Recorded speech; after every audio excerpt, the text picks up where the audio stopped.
வணக்கம் நண்பர்களே.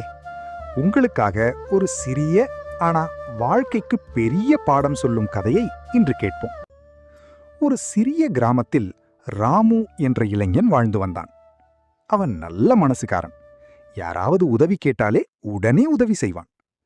ஒரு நாள் அவன் நண்பன் குமார் வந்து, ராமு, எனக்கு கொஞ்சம் பணம் தேவைப்பட்டது, நாளைக்கு திருப்பித் தருகிறேன் என்றான். ராமு யோசிக்காமல் தனது சேமிப்பில் இருந்த பெரும் பகுதியை அவனுக்கு கொடுத்து விட்டான். நாட்கள் கடந்தும் குமார் பணத்தை திருப்பித் தரவில்லை.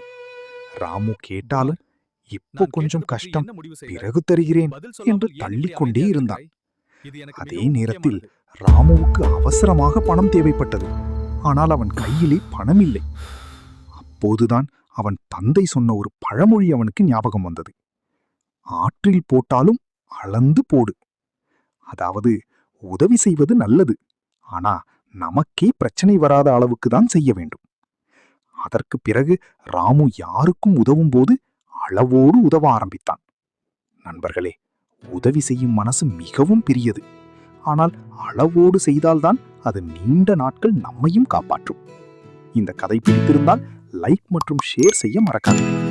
இது போன்ற கதைகளுக்கு நம்ம சேனலை சப்ஸ்கிரைப் பண்ணுங்க. நன்றி.